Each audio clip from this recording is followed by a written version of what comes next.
యేసుక్రీస్తుతో సమానముగా పొగిడేట్లుగా ఈ రోజుల్లో ఇది క్రైస్తవ సంఘానికి పట్టినటువంటి భయంకరమైన చెదలు.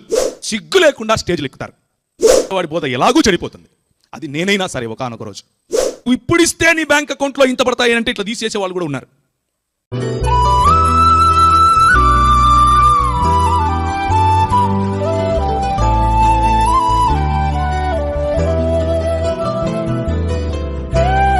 వాక్ స్వాతంత్ర హక్కు మనందరికీ ఉంది.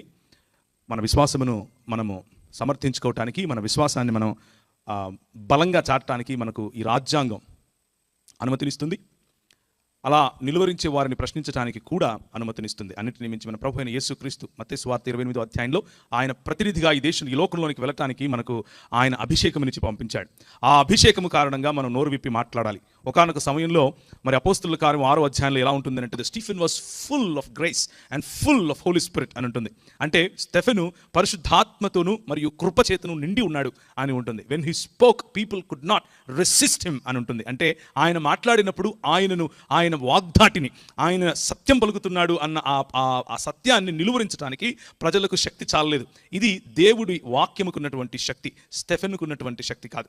ఇది దేవుని వాక్యములో ఉన్నటువంటి పవర్, అది స్టెఫెన్కు ఉన్నటువంటి పవర్ కాదు. పరిశుద్ధాత్ముడిచ్చేటటువంటి అగ్ని, పరిశుద్ధాత్ముడిచ్చేటటువంటి అభిషేకానికి ఉన్నటువంటి పవర్, అంతేగాని అది స్టెఫెన్కు ఉన్నటువంటి పవర్ కాదు.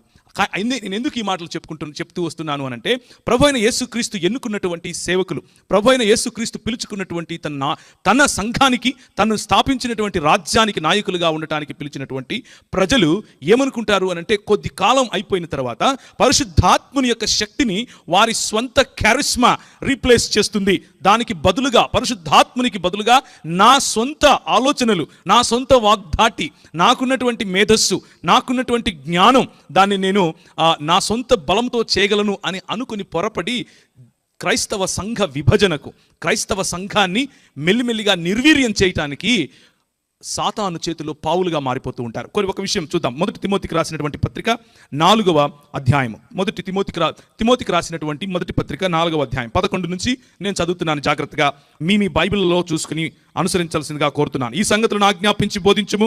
నీ యవ్వనమును బట్టి ఎవడు నిన్ను తృణీకరింపనీయకుము గాని మాటలలోను, ప్రవర్తనలోను, ప్రేమలోను, విశ్వాసములోను, పవిత్రతలోను విశ్వాసులకు మాదిరిగా ఉండుము.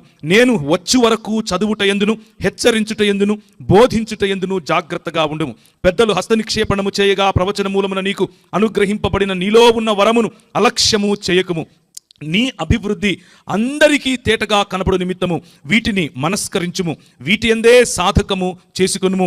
నిన్ను గూర్చియు నీ బోధను గూర్చియు జాగ్రత్త కలిగి ఉండుము. వీటిలో నిలకడగా ఉండుము.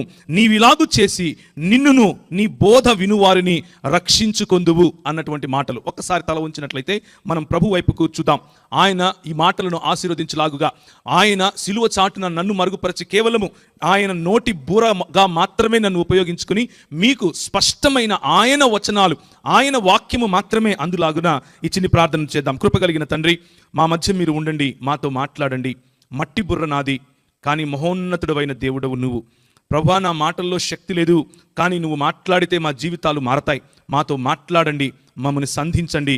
ఈ రాత్రి ప్రభా, ఏ ఒక్కరము ఒట్టి చేతులు వెళ్లకుండా నీ వాక్యములో ఉన్నటువంటి పవర్, నీ వాక్యములో ఉన్నటువంటి శక్తి, నీ వాక్యములో ఉన్నటువంటి సత్యము మా జీవితాలను సంధించి మార్చి ప్రభా, నీ వాక్యానికి అనుగుణంగా మా జీవితాలను మరి అలైన్ చేసుకునేట్లుగా మాతో మాట్లాడి ఆశీర్వదించమని చిన్ని ప్రార్థనను యేసు నామమున అడిగి వేడుకుంటున్నాను తండ్రి, ఆమెన్. ఎందుకు ఈ వాక్య భాగం చదివించాను అనంటే, క్రైస్తవ సంఘానికి, క్రైస్తవ సంఘం లోపల నుండి, అలాగే క్రైస్తవ సంఘము బయట నుండి, అంటే క్రైస్తవులుగా పిలువబడే వారి నుండి, క్రైస్తవేతరుల నుండి, ఈ ఇరువైపుల నుంచి కూడా దాడి అన్నది జరుగుతూ ఉంది.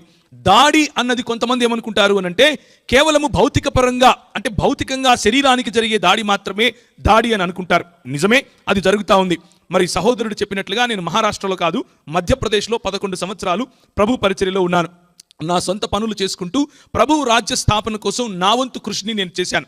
అక్కడ భీల్, భిలాలా, కోర్కు, గోండు, బారేలా, ఆ తర్వాత బాంచడ, బేడియా ఇలాంటి సమాజాల మధ్యలో నేను పనిచేశాను. చాలామంది భయంకరమైనటువంటి త్రాగుబోతులు, భయంకరమైనటువంటి తిరుగుబోతులు బాంచడ మరియు బేడియా అన్నటువంటి సమాజాల్లో అయితే మొదట వాళ్ళ ఇంట్లో ఆడపిల్ల పుట్టిన వెంటనే సంతోషంగా పండగ చేసుకుంటారు. ఎందుకబ్బా పండగ చేసుకుంటున్నారు వీళ్ళ సమాజంలో ఆడపిల్లకి ఇంత గౌరవం ఏంటి అని అనుకుంటాం. కానీ అమ్మాయికి 12 ఏళ్ళు రాగానే ఆమెను కూర్చోబెట్టి బాగా నలుగుబెట్టి పసుపు పూసి మొట్టమొదటిసారి